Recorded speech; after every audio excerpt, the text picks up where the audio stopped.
This week on football, I tell you the top 5 weirdest moments in football.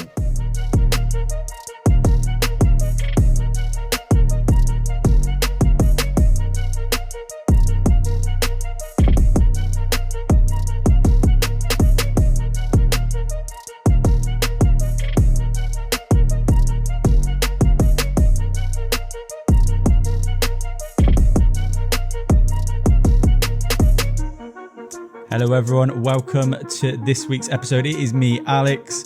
Once again, I've got your attention somehow, and if you could go ahead and subscribe, that'd be great. Maybe like the video, I don't know, something to help us go from 3 views to 5 views. That would be nice. Guys, if you're listening, I do appreciate it. I know most of you do listen, in which case, if you haven't, hit that 5-star rating. It really helps us as well if you're on Apple Podcasts, if you're on Spotify, or any other platform. So this week, I'm going to be telling you my top 5 weirdest moments in football. It's something I'm really excited about, and I'm going to watch them along with you. I've got my team of the week. I've got my day one fantasy team that I need to go through with you because it's been ages and there's been some moving and shaking in this league. I will also be speaking a little bit about one player that has particularly caught my eye this season, one youngster who actually came out of Barcelona once upon a time and is now playing his trade in League One. So stay tuned for that. And at the end of the show, I'm going to be doing my day one, my weekend treble, sorry. The weekend treble is where you guys get to win money off what I say. And usually we do. And we are up despite last week. So stay tuned right to the end of the show. But first, as I promised, top 5 weirdest moments in football. And we're going to go right in at number 5. And one of the most mental things I've ever seen on a football pitch is by one of the craziest footballers, Luis Suarez. I don't know if anyone remembers this, but there was a game he was playing for Uruguay and he kicked the ball against the goalkeeper. The goalkeeper saved it with his hand, and Luis Suarez appealed for handball. That's Luis Suarez in a nutshell. Phenomenal player, weird guy. And I'm going to watch this because I haven't seen any of these in a long time. I can't actually remember who was against Uruguay. Here he is. He's going past the keeper. Look at him. He's a rat, mate. The first thing he wants to do is appeal for a penalty, even though the goalkeeper is allowed to handball it. Watch him go through. Look at him, immediately gesturing for a handball. He's nuts. Had to go in there at number 5. I think that's one of the weirdest. I've never seen, we'll put it this way, I've never seen another player do it, ever. Weird. At number 4, Ghost Ball. This is this goalkeeper. I'm actually not sure on the goalkeeper's name, but he goes to kick it and it's like it disappears to him, but the ball's still at his feet and he tries to kick it after. It's one of the weirdest things I've seen on a football pitch. I actually don't think I've seen that ever before or since, and that had to go on the list, surely. Ghost Ball. Keeper kicking ball not there. Mainz goalkeeper. The Mainz goalkeeper takes off the eye off the ball for a second and all of a sudden the ball's behind him and he's trying to kick it. It's like FIFA. This is like if FIFA was reality. And you know when people say, oh, FIFA's so unrealistic, you know, players' feet disappearing and heads going through other players. This is a FIFA glitch and it's happened in real life. It's one of the strangest things. Like I said, never seen it before, never seen it since. Really weird. Why is he, what's he kicking? It's not there, buddy. The ball's not there, buddy. And he's getting plenty of stick, which, I mean, he deserves that. He's never going to live that down. Forever, he will be the goalkeeper who kicked a ghost ball. At number 3, and not to be missed, Tunisia versus Mali, the referee calling for full time about 5 or 10 minutes too early, not once, twice. I watched this game. Now, I watched this game happen live, and I remember, I think it was the African Cup of Nations, and there wasn't much on TV, and I was really into the African Cup of Nations at the time. And the referee, well, it come out, apparently he was suffering from heat stroke or something. Now, for someone who spends most of his time in Africa, you should understand the heat, right? I don't know. That's what you're used to, and that's what you're training, and that's what you do. But apparently he was suffering from heat stroke, which meant that at about the 85th, 86th minute, he blows for full time. Everyone goes mad and tells him that he's blown too early, which is obvious. And then about 4 minutes later, before the clock even reaches 90, despite multiple stoppages, he blows again. It's one of the craziest things I've ever seen. It's one of those things that you don't want to say it, but it's typical AFCON. AFCON comes up with the craziest things, the most mental things, but the most kind of human things, the mistakes, the errors that across European football and probably South America as well, that you kind of don't get anymore. It's like human error because the stakes aren't as high. You know, European football, the stakes are as high as you can possibly imagine, which means there's money, which means there's control, which means there's a million different things that don't lead to referees blowing randomly before full time twice. Number 2, and this had a close contention with number 1, Hazard kicking the ball boy. I understand Eden Hazard at this point because everyone looked at that kid when he got kicked, and I think everyone thought, I'd love to kick him too. Not that you should be kicking children, but that kid, by the way, went on, and I think he owns a vodka company, a very successful vodka company since, AU Vodka. So, look, success story. And I think they've actually sat down and done an interview together since. But Hazard got sent off, and it's very rare that you see an interaction with a player lead to a red card that wasn't with another player, that was with a fan or a ball boy or a steward, and this was one of them. Eric Cantona obviously famously got sent off and banned for his karate kick on a fan. I think it was against West Ham, and there's been players that have interacted with fans in the past and got sent off. This is the first time I've ever seen a ball boy and a player get into a altercation, and the ball boy is a kid, and Hazard is one of the best players in the world at the time. It's one of the most mental things I've ever seen, and again, not seen it before and not seen it since. Number 1, out there on its own by a mile, and I still quote it to this day, Nigel Pearson telling someone that they're an ostrich. It's brilliant. It's football, but it's just the weirdest side of football. And Nigel Pearson is one of the weirdest managers I've ever seen. I loved watching Nigel Pearson because I would hate watch him. I would enjoy watching him, and then I'd feel like, oh, I can't stand this guy. And he'd come up with some of the strangest comments, the weirdest comments. And he was always really confrontational. I actually don't know why. He hated journalists, and he actually hated players, and he was always getting into some sort of beef with someone on the touchline. Nigel Pearson, one of the biggest egos I've ever seen, but he called someone an ostrich, and I'll play the clip. And actually, I'll play the clip and watch it along because, I mean, why wouldn't you want to watch that again? Nigel Pearson, ostrich. There's something I didn't think I'd say today.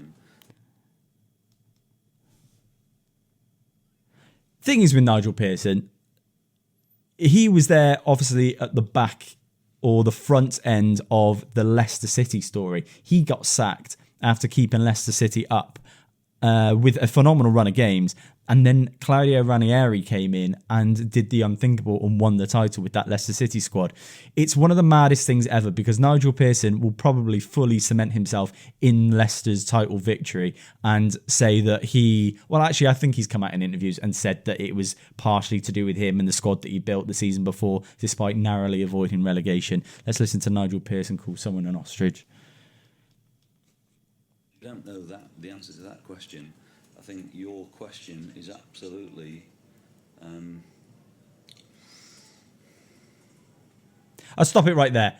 He doesn't know what he's going to say, which I think is even more brilliant. He doesn't know that he's about to call someone an ostrich. And why would you? Why would that be premeditated? Why would you think, I'm going to call someone an ostrich today? But he's really thinking about it, and he's scanning through a million words, and the one he lands on... Unbelievable. The fact that you is an ostrich. Understand where I'm coming from. If you don't know the answer to that question, then I think you are an ostrich. Your head must be in the sand.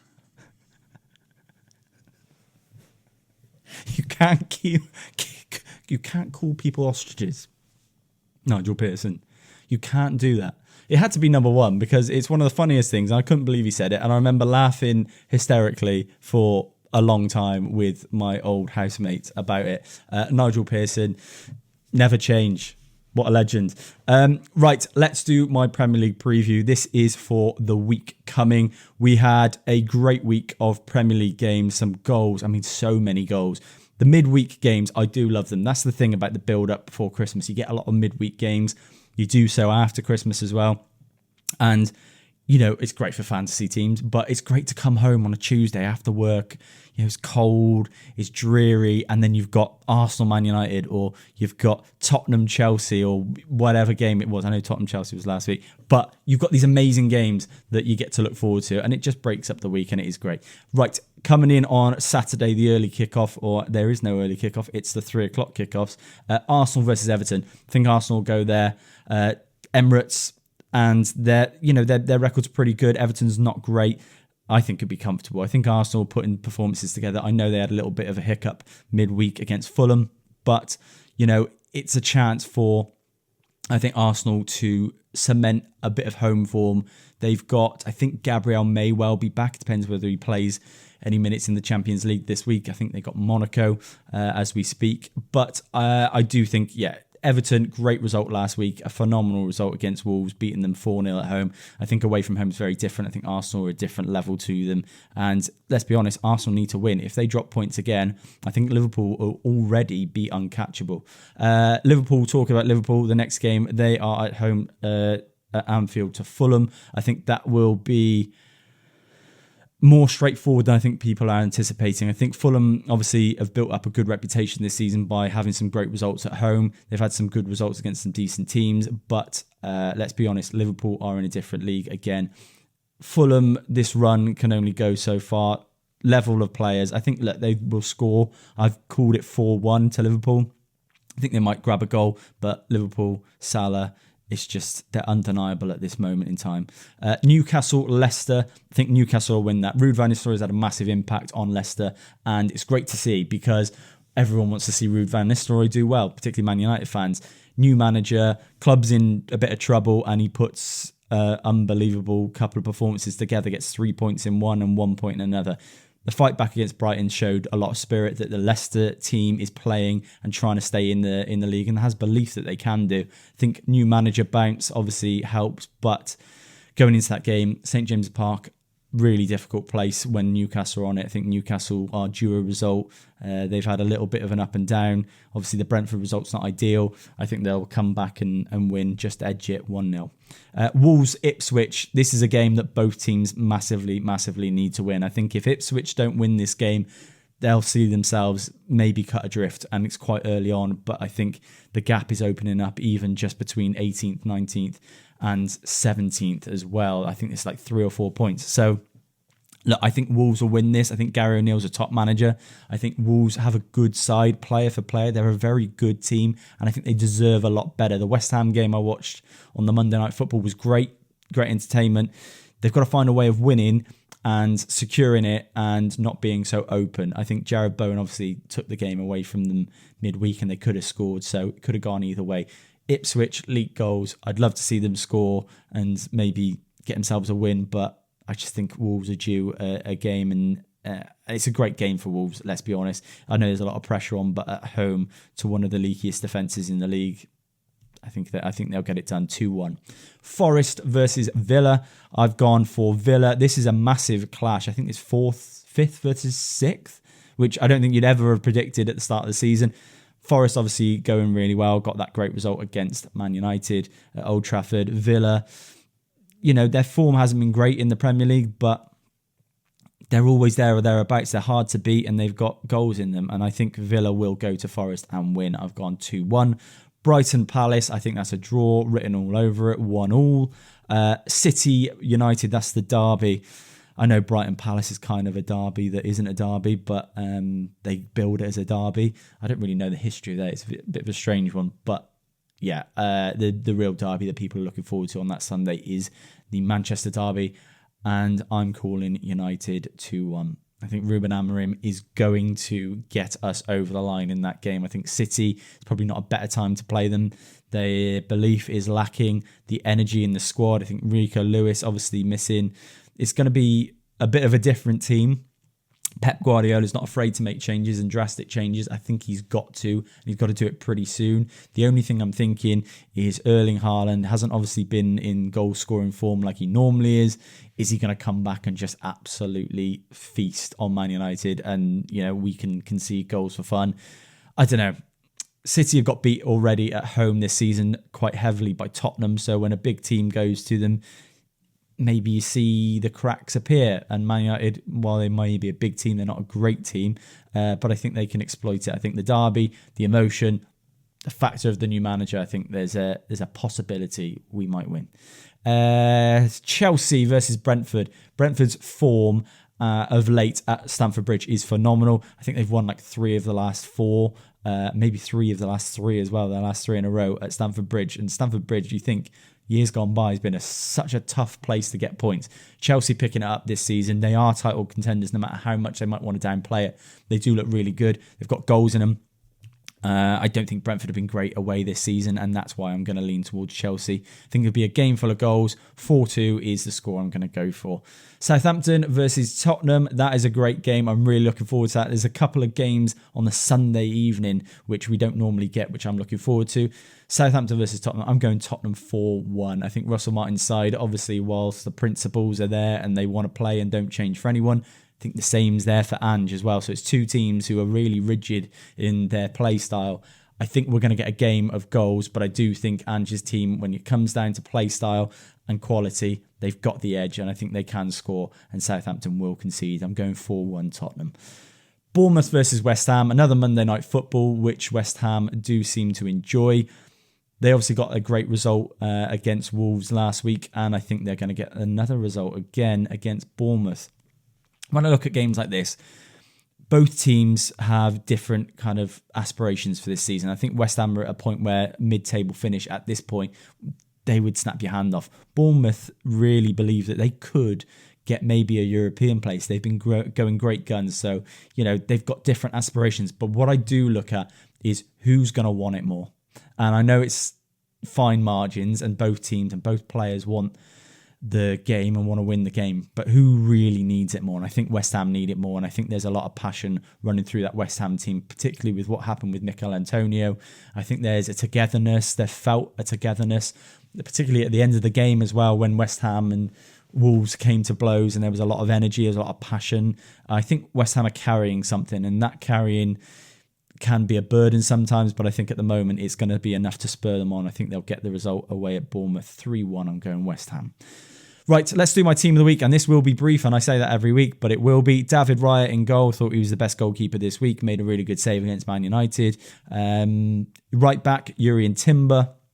Very, very good player. Unfortunately, obviously, he got a really bad injury last season, but now he's back and getting himself in the side. The thing is with this Arsenal team, they've got a good couple of players. Nothing outstanding. You haven't got phenomenal players across that backline, but they're one of the best defensive teams in the world. And I think it's just a system thing. It's a byproduct of a great system that presses really well, keeps the ball really well, and just ultimately is a really hard team to break down.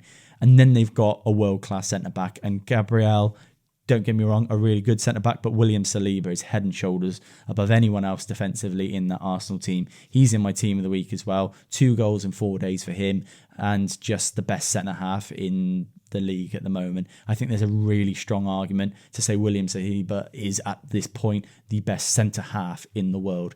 He's young, he's got loads to learn. His best years are probably about 3 or 4 years away, but he's already there mixing it with the likes of Van Dijk, and I don't see anyone who can do anything that he can't. He's got pace, he's got power, he wins everything in the air. He's a goal threat, he's a leader.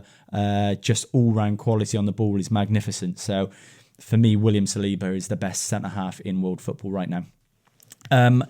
Someone who could be the future best centre-half in world football, Dean Howson. He's a player that was tipped quite heavily at the start of the season by quite a few people who watch Italian football, Spanish football. Look, he is a player who possesses an immense amount of potential. He's someone that I've really liked. I saw him at Roma, watch a lot of Italian football. He's a goal threat, and he's shown that this week. He got a goal But all round, just watching this kid win everything in the air, he doesn't look like he's a massive physical presence. He's still young and he'll develop physically. But when you see him win everything, it's positional sense. He's kind of 2 steps ahead of the play. The best centre-halves I've ever seen are always reading the game in a different way to the rest of the players on the pitch. The striker who are in the opposition team, they are a step or 2 steps ahead. Van Dijk does that. John Terry did that for years. I think Rio Ferdinand's one of the most intelligent centre-halves that I've seen. And then obviously you've got the centre-halves from Italy who have always been fantastic at that. I think Dean Howson has got a massive potential. I'm not going to call it yet, but I do think he is a future world-class centre-half because there's nothing he cannot do. He's brilliant on the ball, fantastic at reading the game, gets his head on everything, clears things, blocks things. He's physical, but he's calm, and he's got that calm persona. I think you need that in a centre-half, particularly ones, you think of the likes of John Terry, very calm on the ball, brilliant, very underrated on the ball. Rio Ferdinand, very calm and assured, and you felt that. Marcel Desailly, these players, these centre-halves over the years who just, they exude confidence. I always felt like that with Thiago Silva as well. You just feel safe around them. I like his energy. I like his overall play. I think he's a top talent, and he can do anything he wants. Left back, again from a Bournemouth perspective, Milos Kerkez is a very, very solid left back. There's talks of him obviously moving in the summer, maybe Liverpool, maybe a couple of teams that are looking for a left back, could be Man United. I thought he was brilliant, and yeah, I think he's had a great season. Central midfield, Morgan Gibbs-White. I've wanted to see a lot more of Morgan Gibbs-White this season, and he's finally shown up, got a goal, got an assist against Man United. Top talent, Morgan Gibbs-White. And when he's on it, he is on it, and a really top Premier League player. Central midfield alongside him, let's talk about Enzo Fernandez, because Enzo Fernandez is someone that has pretty much been cast aside, particularly in the opinions of Premier League football fans. I think anyone who has watched him, particularly with the national team Argentinians, they understand what quality this guy has. And when you look at a player who goes for 100+ million, you expect the world. It's difficult for a central midfielder at £100 million to prove his worth, because he's very reliant on his pairing or the trio that he sits with, and it's been difficult for Chelsea to maintain a consistent trio. I think they've nailed it. Caicedo, whether he plays at right back or central midfield, will play in that Chelsea side, and Romeo Lavia, when he's on it, what a player. I think if you have that midfield of Enzo, Caicedo and Lavia, that's a Premier League winning midfield. Enzo Fernandez, brilliant on the ball. He's getting more on the ball, and he's getting a lot more time. When you've got a player of his quality who can turn, a lot of players these days when they're playing Chelsea are probably quite focused on Cole Palmer, and rightly so. But Enzo Fernandez benefits from that because everyone's attracted. Their attention's on Cole Palmer. They're not thinking about Enzo Fernandez, a £100 million player who's sat in midfield ready to tear someone else apart because he's exploiting the space that Cole Palmer leaves. He has scored, I think, 4 in his last 4 or 3 in his last 3, which, look, I'm not expecting loads of goals from Enzo Fernandez. He's got that quality, but he's getting forward really well. He's getting back really well. Most importantly, he's dictating play, and he's making sure that Chelsea tick, and he's doing that to the best I've seen him do. And yeah, I think he was unfairly criticised. I think the system wasn't right. Maresca's come in, changed it all, and Chelsea look like some team with him in there. I think it's the best midfield in the league at this point. I don't see a better midfield. Finishing off that midfield, I'm going Cole Palmer. There's been a lot of talk about Cole Palmer being the best player in the league, and rightly so. I think people have put up arguments to say Saka or Salah, particularly over the last 18 months, have been maybe on his level. I think we've got to take numbers out, because when you look at numbers, I think Saka and Palmer quite close. I think Salah's quite close in terms of goals and assists and goal contributions. I'm just looking at pure aesthetics and watching a player who can do something out of nothing.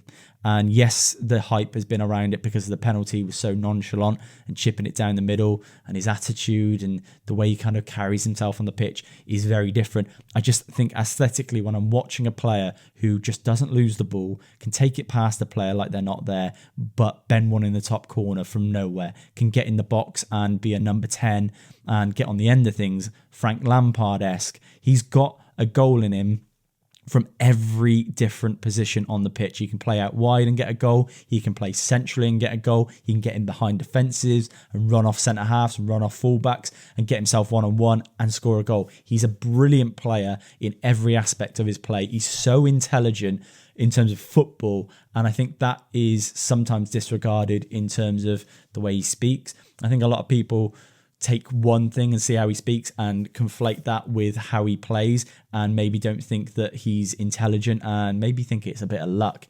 Let me tell you, Cole Palmer is one of the most intelligent footballers in the Premier League, and I think rightly so at the moment, being called the best player in the Premier League. Right wing, his opposition or his argument for being the best player in the league is Mo Salah. I think Mo Salah is just behind, and I've done my pieces on Mo Salah, and you know how much I love that guy. I think he's unbelievable, been brilliant for Liverpool. I think underappreciated sometimes at Liverpool as well. But at the moment, having maybe his best ever run of form. Left wing, Jadon Sancho. As a Man United fan, Jadon Sancho frustrates me. He actually makes me cross, and I feel anger when I watch him play. And it's not because I hate him or because I'm petty. It's because he had all of this there at Man United. He had the fan base on his side. He had the club supporting him no matter what he was going through. And he came in and he was distinctly average, let's be honest. I think Jadon Sancho, as much as his ego might be there and say that he was doing his best, he wasn't good enough at that point. He's at Chelsea and he's maybe put one of his best performances I've ever seen, probably at least since his Dortmund days. And it's like, why didn't you do that at United? What was there? What was missing? Because the support was there from the fans. You look at the reception we gave him when he came back after all that time out. We were patient with him. We tried everything. We sang his name. We appreciated him. We supported him on social media. I think what frustrates us as United fans is that he's gone to Chelsea. He's tapping the badge. He's kissing the badge, talking about Chelsea being his home. It's like, I mean, how fickle can you be? It's frustrating. And I don't want any footballer to do badly. Look, these are people and we don't know them personally. But from a purely football point of view, I hope he fails miserably. I hope his career turns out to be absolutely nothing. Because, and don't I'm not saying that personally. I'm saying as from a football point of view, because I just feel disrespected. And as fans, as Man United fans, I think we have the right to feel disrespected by Jadon Sancho from giving him everything and feeling like we gave him a million chances, and then for him to just rock up at Chelsea, put some decent performances together and start tapping the badge and kissing the badge. It's not right for me, and I don't rate it one bit. I think there was obviously something going on with him and Ten Hag that never got resolved, and maybe he's found some relationship with Maresca where it suits him. So, well, fair play. Striker Alexander Isak. I think he is possibly one of the best strikers, if not the best striker in the league at the moment in terms of finishing. Obviously, Erling Haaland's a phenomenal finisher, but Alexander Isak seems to be able to score from anywhere. Pick up the ball 30 yards out, bang it in the top corner, bang it in the bottom corner, get past the player at the front post and nick in and grab a goal with his head, with his foot, or finish one-on-one. He has every finish in his locker, and I think Alexander Isak's at a point probably this season where if Champions League football doesn't come with Newcastle, his head may be turned, and I think a lot of teams will be looking for a striker of his quality because there's not many about. I think you want someone who's cool, calm and collected in big moments. He is that, scores against big teams, scores in big moments as well. I think that's a 20 Premier League goal a season striker, and there really isn't many of those about. They don't seem to exist anymore. So Alexander Isak, we'll see at the end of the season where he lands and where he ends up going. I think he obviously looks like a Newcastle player at the moment, loves the fans, loves the support, and the supporters love him. But these players are ambitious, and when they're that quality, they do not want to be sat in the Europa League. Right, let's do... Oh, there's something I want to talk about. And I'm going to have to be careful because of the way what it is I've got to talk about it in code, but you're going to know because it's the most obvious code to crack. I have 10 on something, and it returns £1,675. It's a little flutter, but at the start of the season, I thought I'd do a little bet to say who's going to finish where, and I get to support some teams throughout the season who I wouldn't normally care about, and I quite enjoy it. Anyway, this 10 to return 1,600 quid was Walsall to be top 7 in the league. They're currently top of the league. Barnsley to be top 6. They're currently 8th. And Watford to be top 6. They're currently 7th. The final one of that quadruple is Cyril Dessers to be top goal scorer in Scotland. He's currently joint top with 6 goals. That one I'm particularly proud of, because Walsall, I don't think anyone was calling Walsall to be top 7, let alone to be, top of the league, which they are at the moment. It's early on. We're not even halfway through the season, but things look really good at Walsall. They look like one of the best defensive teams in that division, and I think once you get that lead, I think beating Port Vale, which was massive for them because it was a top of the table clash, first versus second, and taking first off them, that was massive for them psychologically. I do think Walsall will comfortably finish in that top 7. I can't see them throwing away from here. Barnsley, look, it's a really tough league, League One. There's a lot of very big teams in that division, and for Barnsley, I think being a big side themselves in that division, I think they can justifiably call themselves that. They may well finish outside of the top 6, but I'm going top 6. I think there'll be a promotion charge for them. They've got great fan base, a great stadium, really top players, players that actually haven't really got themselves going. Davis Keller-Dunn, who obviously impressed so much at Mansfield last season. Be interesting to see, once they get firing, will they be able to climb and maybe push for automatic? I don't know. Top 6 is all I'm looking for. They're 8th at the moment. Watford, I always feel like Watford are there or thereabouts every season. That's why I went from this season. They're 7th at the moment. There's some really good sides in this championship this season. There's some sides that you probably wouldn't have expected to do well, and some of the classics, Leeds, Burnley, Sunderland having a great season. But I think Watford, if they can sneak into that top 6, I don't know, I fancy them. They're always there or thereabouts, and they've got some decent enough players. I think they can make that push. And then finally, Cyril Dessers, top goal scorer in Scotland. Look, you never know who that's going to be. At the moment, I think he's tied with about 3 other players. But Cyril Dessers should be, in his head, way in front of what he is, because 6 goals is not good enough for him at this point. And even though it's a good return, the quality of player that he is, he should be way ahead of that. I think Rangers fans obviously get very frustrated with him because he's a very frustrating player, but when it comes down to it, his quality, once he gets on a run, he scores goals without playing well, and I think that's something that a good top striker can do. So if he finds some form, I think I think he can run away with that at the moment, particularly with no other real contenders this season that you'd typically expect. There was another one that I do have. I've got £2 on to return 1,600 again. This is the one I'm quite proud of. I got Louis Barry to be top goal scorer in League One. Louis Barry's currently on 14 goals in just 19 games. He's 5 ahead of Jay Stansfield, Alfie May, the ones that you probably would have typically thought would be up there. Kwame Poku, Dion Charles as well. So he's having a great season. The problem I've got with that is he may well get a move. I've got Cyril Dessers in that one as well to be top goal scorer in Scotland, and I've got Josh Madger, who is currently 5 behind Borja Sainz. Now, Borja Sainz has, I know he's had a great start to the season and everything's fell for him, and he's been banging goals in left, right, and centre.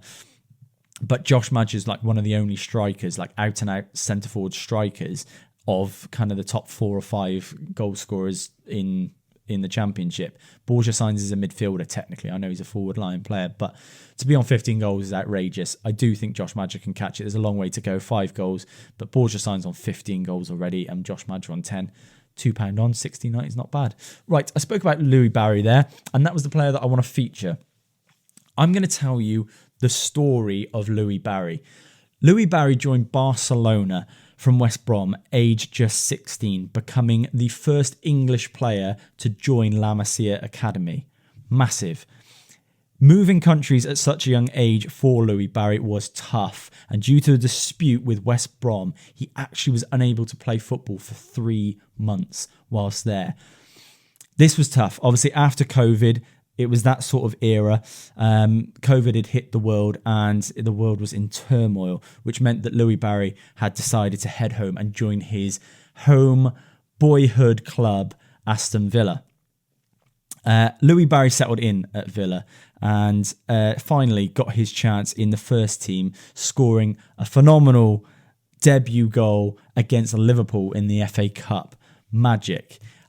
Louis settled in at Villa, but was loaned to Ipswich. He was loaned to MK Dons, and he was loaned to Swindon and Gary Neville's Salford. But it proved really difficult for the youngster, and the hype around Louis Barry, the former Barcelona academy player, was starting to dwindle. Enter Stockport County.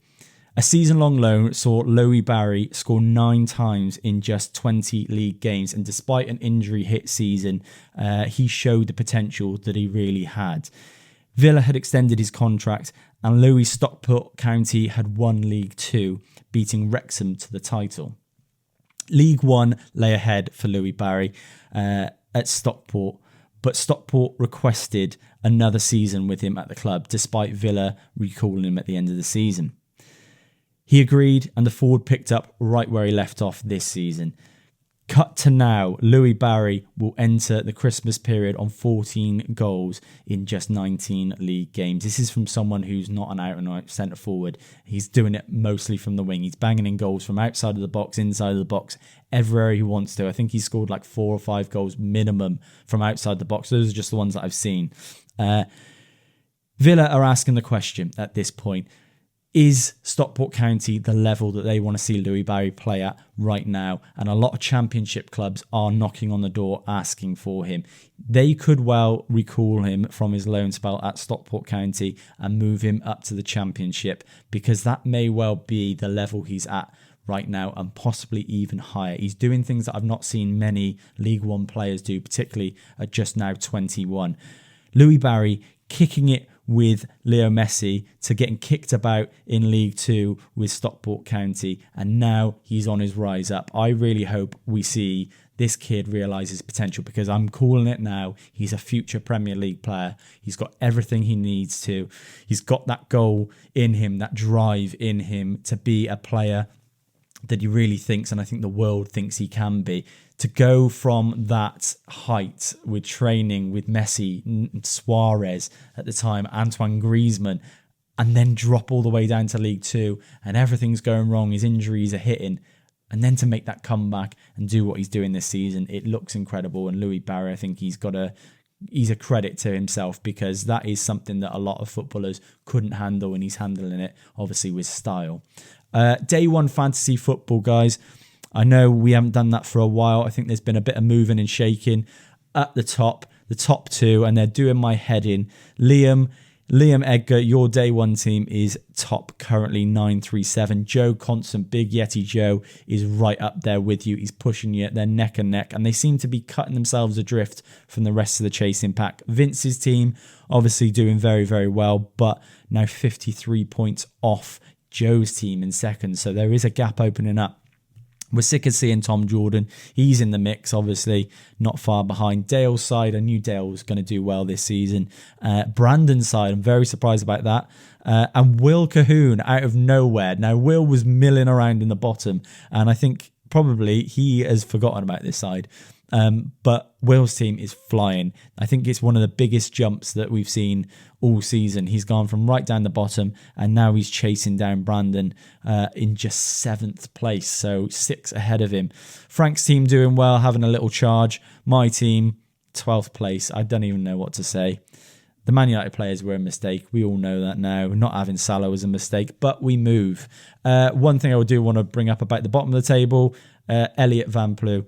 Elliot's Van Plu team is now off the bottom spot. Now, he was bottom for a long time, and I think he'll be quite proud of himself for being there, and I'm actually quite proud of him, because 16 points is actually impressive to be that bad. 16 points this week, this game week just gone, but he's still not bottom. At the bottom, Connor Hamer, Harchester United, and Michael Cooley. Michael Cooley knows football as well. Michael Cooley is a very knowledgeable little football man, and to see him right at the bottom is shocking. He's always been bad at fantasy football, to be fair to him. Right, let's do my weekend treble. Guys, last week we actually had a weekend treble first where it was void. Due to the weather, the Plymouth game was abandoned or postponed, and that was the game that I said guarantee you a load of goals. It didn't go ahead, so the void bet stands, which means we have to go again. Which means this week we didn't lose anything, but we haven't gained anything. I think Bayern Munich did what they needed to do. I think I had City in that bet, so fortunately, it was void. Let's be honest. We're very lucky this week because City didn't get that win against Palace. But this week, right, it's 3 picks, roughly around 2-1. £10 on wins you about £30 back. We're going for profit at the end of the season. Currently, £76.51 up. The first selection this week, Juventus to win against Venezia. Bayern versus Mainz over 2.5 goals. And the third selection is Wrexham to win against Cambridge. £10 on returns you £30.67. Right, guys, stick with me this season. I am winning your money. It's getting there slowly. We're £76 up. We're having void bets. We're talking about Louis Barry and we're talking about ostriches. It is a great time to be here. I am back next week, next Wednesday, and every Wednesday for the rest of the season. We have got a small break coming up at Christmas. You've got to give me one little break. It's only for a couple of weeks and then we're back on it in January, but that's coming up. So I think this is the penultimate episode before Christmas. So guys, if you want me to cover anything, now's the time. You can send me a message on Alex Goalpost at Alex Goalpost. That's where I am on TikTok. If you go and follow me there, you can send me a message. Any requests for content, if you want to speak about a player that you love and I don't mention them, if you want to talk about people's players being called ostriches, then welcome. I welcome ostrich content. Goodbye.